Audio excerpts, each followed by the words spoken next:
সাধারণ পালকি, কোনো রাজকীয় সাজসজ্জা নেই তাতে। চারুলতা ধীর পায়ে হেঁটে পালকিতে উঠল। পালকি চলতে শুরু করলো। তোরণের ওপরের বারান্দায় দাঁড়িয়ে রানী মধুবালা আর জেসমিন এই দৃশ্য দেখছিল। পিসিমা, দেখো দেখো, আপদ বিদায় হয়েছে, কি শান্তি লাগছে যে আমার। শান্তি এখনো পুরোপুরি আসেনি। এই কন্যা শিশুটি কোনো সাধারণ কন্যা নয়, সে এক রাজার কন্যা। তার জন্ম রাজপ্রাসাদের অন্দরমহলে হলেও সেখানে তার ঠাঁই।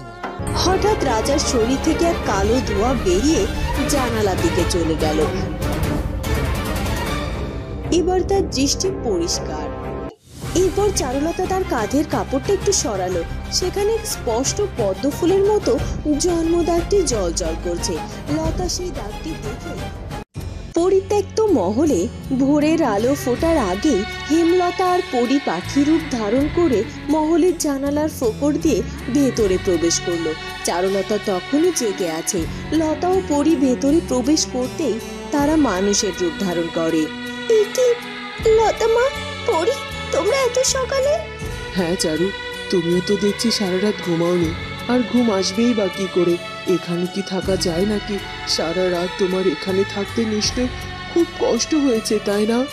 ইস, আমি যে কাল রাতে কেন এখানে এলাম না।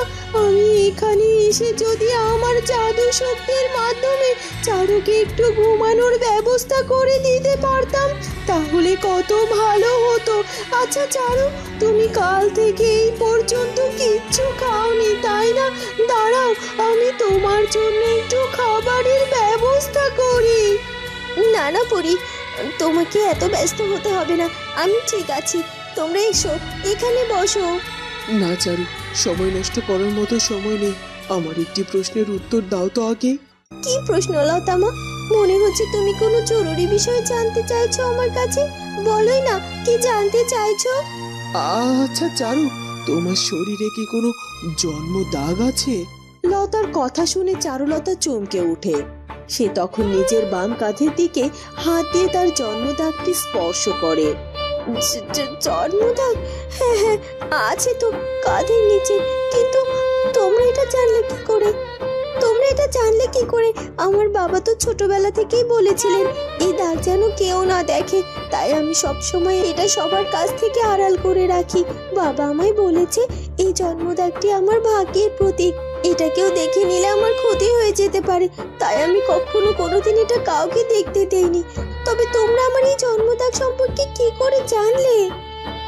বলছি, একটু পরেই তোকে সব খুলে বলছি চারু। আগে আমাকে একবার দেখতে দে ওই জন্মদাগটি, শুধু একবার। তুমি এত করে যখন বলছো তবে কেন দেখাবো না? আর তাছাড়া তোমাকে তো আমি মা ডেকেছি, মায়ের কাছে আবার কোনো গোপনীয়তা থাকে নাকি মেয়ের? এরপর চারুলতা তার কাঁধের কাপড়টা একটু সরালো। সেখানে স্পষ্ট পদ্ম ফুলের মতো জন্মদাগটি জ্বলজ্বল করছে। লতা সেই দাগটি দেখে তার শরীর থরথর করে কাঁপছে। আমার আমার মেয়ে, আমার হারিয়ে যাওয়া রাজকন্যা। লতা মা, তুমি কি বলছো? রাজকন্যা? কে রাজকন্যা? আমার এই জন্মদাগটির সঙ্গে তোমার কি সম্পর্ক? পরি, আমার এই জন্মদাগটা দেখে কেন লতা মা এমন করছে? তোর পিঠের ওই জন্মদাগ প্রমাণ করে দিচ্ছে যে তুই সাধারণ কোনো কন্যা নয়, তুই শুধুমাত্র হেমরাজ্যের যুবরানী নোস, তুই রাজকন্যা, আমার রাজকন্যা চারু, আমার রাজকন্যা। আমি রাজকন্যা? হ্যাঁ চারু, তোমার লতা মা ঠিকই বলেছে, তুমি কোনো সাধারণ মেয়ে নও, তুমি মধুপুর রাজ্যের হারিয়ে যাওয়া রাজকন্যা। আর লতা মা, উনি তোমার আসল মা, মহারানী হেমলতা। এই কথা শুনে চারুলতা কিছুক্ষণ স্তব্ধ হয়ে গেল। তার পায়ের নিচ থেকে মাটি সরে যাচ্ছে। এরপর সে ধীরে ধীরে লতার দিকে এগিয়ে যায়। মা, তুমি আমার মা? হেমলতা এবার চারুলতাকে জড়িয়ে ধরলো। মা ও মেয়ের বহু বছরের জমানো কান্না আজ বাঁধ ভেঙে বেরিয়ে এলো।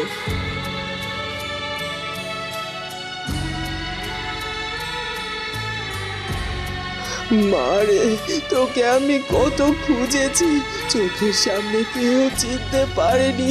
ওই রাক্ষসী মধুবালা তোকে আমার বুক থেকে কেড়ে নিয়েছিল, কিন্তু বিধাতা বিধাতা আজ আমায় তোকে ফিরিয়ে দিয়েছেন মা, ফিরিয়ে দিয়েছেন। মা, আমি জানতাম না আমার মা বেঁচে আছে।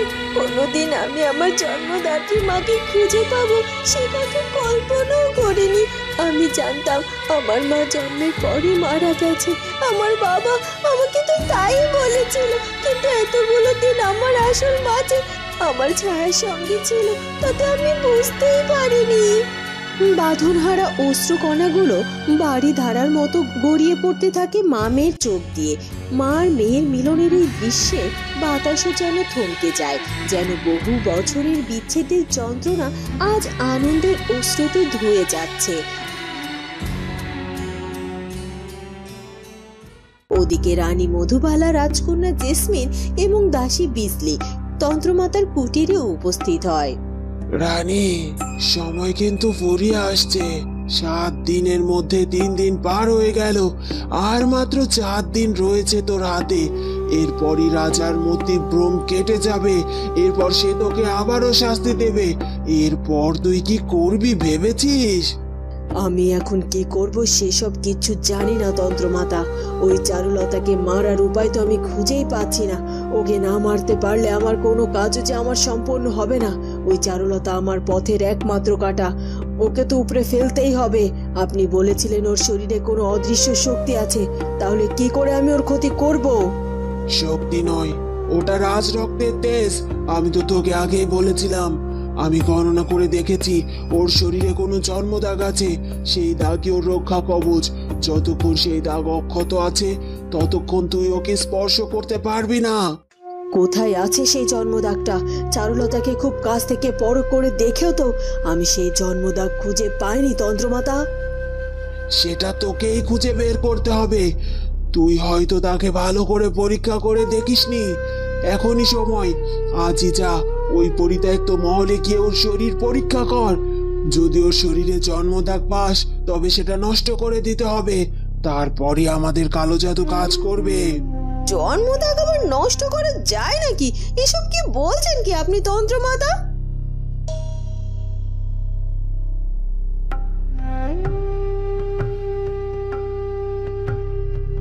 এই নে একটি খাঁড়ি ওষুধ।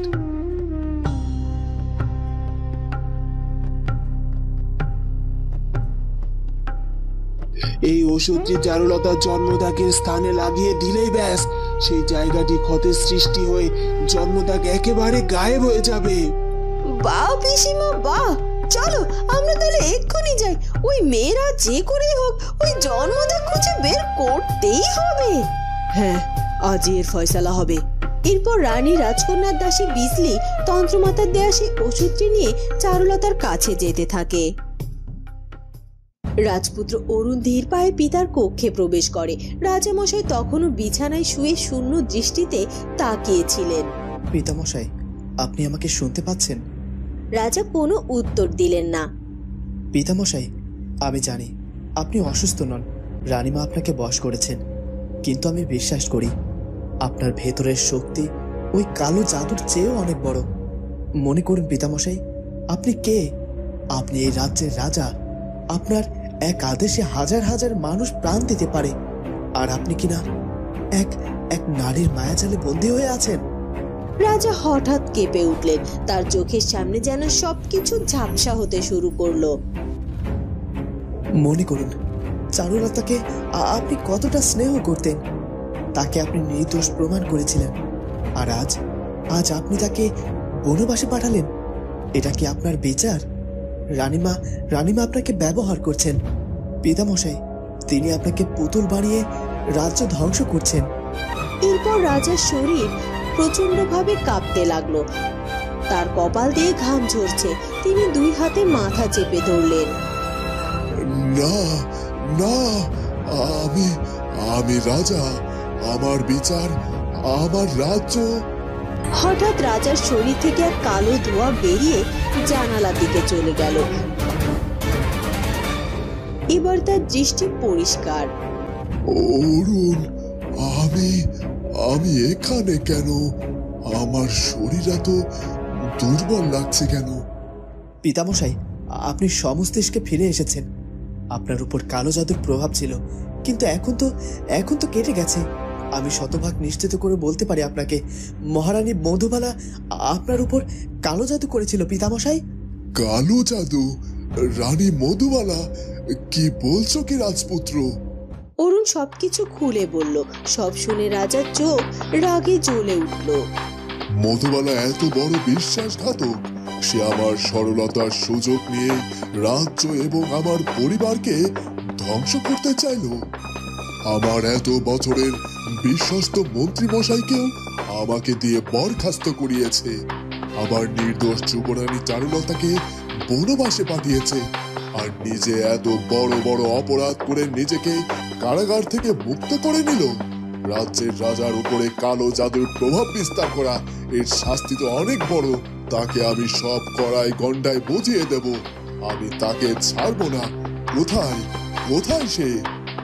শান্ত হন পিতামশাই, এখন রাগারাগি করলে হবে না। রানীমা জানলে আবার নতুন চাল চালবেন।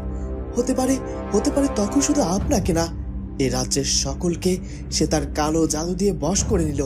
তাই তার হাত থেকে বাঁচতে হলে আমাদের গোপনে কাজ করতে হবে। আপনি এমন ভাব করবেন যেন আপনি এখনো তার বশে আছেন, আর তাকে তার নিজের ফাঁদে ফেলতে হবে। হ্যাঁ, ঠিক বলেছ অরুণ। আমি তোমাদের সকলের কাছে আন্তরিকভাবে দুঃখিত। আসলে একজন মোড়ল হিসেবে এতদিন গ্রামের বাইরে থাকা মোটে উচিত নয়। এসব কিছু জেনেও আমি... আরে না না, এভাবে বারবার ক্ষমা চাইবেন না মোড়ল দাদা। আপনি তো হেমরাজে গিয়ে এতগুলো দিন এমনি এমনি থাকেননি। আমরা তো সবটা বুঝতে পেরেছি। সবটা শোনার পর আমরা খুব চিন্তিত চারুকে নিয়ে। আসলে চারু এত ভালো মেয়ে, কিন্তু ওর সাথে কেন এমন হয় সেটাই বুঝতে পারি না বাবু আমরা। আপনারা সকলে আমার চারুলতাকে মন থেকে আশীর্বাদ করবেন, যেন ওর জীবনের সকল দুঃখ কষ্ট মুছে গিয়ে ও সুখী হতে পারে। হ্যাঁ যোগু দাদা, সে কথা আর বলতে। আমরা সব সময় চারুলতার জন্য আশীর্বাদ করি। চারুলতা মা আমাদের অত বড় রাজ্যের যুবরানী হয়েছে, সেখানকার সব দায়িত্ব তো সামলাতে মাঝে মাঝে একটু বেগ পোহাতে হয়। তবে দিন শেষে আমাদের চারুলতা মায়ের সততার মনোবল দিয়ে কিন্তু ও নিশ্চয় সুখী হতে পারবে, আর এই রাজ্যের যোগ্য রানী হয়ে উঠতে পারবে। আপনাদের মুখের কথা যেন সত্যি হয়। হ্যাঁ দাদা, এখন আমরা আসছি। আবার প্রয়োজন বললে দেখা করতে আসবো আপনার সঙ্গে। এরপর চারুলতার বাবা যোগু তার ঘরের ভেতরে ঢুকলেন। তার ঘরের কোণে একটি পুরনো সিন্দুক, কাঠের সিন্দুক ছিল। হঠাৎ কিছু একটা ভেবেই যোগু কাঁপা হাতে সিন্দুকটি খুললেন। সেখান থেকে বের করলেন একটি লাল রঙের রেশমি কাপড়। কাপড়টিতে রাজকীয় সুতোয় কাজ করা। আর চারুলতা, মারে, আমাকে ক্ষমা করে দিস। আমি তো তোর আসল বাবা নই রে। তুই তো এক হতভাগা এক রাজকন্যা রে। এরপর যোগু সিন্দুক থেকে একটি পুরনো জরাজীর্ণ চিঠি বের করলেন। চিঠির কালি অনেক জায়গায় মুছে গেছে, কিন্তু লেখাগুলো এখনো পড়া যায়। এই কন্যা শিশুটি কোনো সাধারণ কন্যা নয়, সে এক রাজার কন্যা। তার জন্ম রাজপ্রাসাদের অন্দরমহলে হলেও সেখানে তার ঠাঁই হয়নি, কারণ এক দুষ্ট শয়তানি তাকে হত্যা করার পরিকল্পনা করেছে।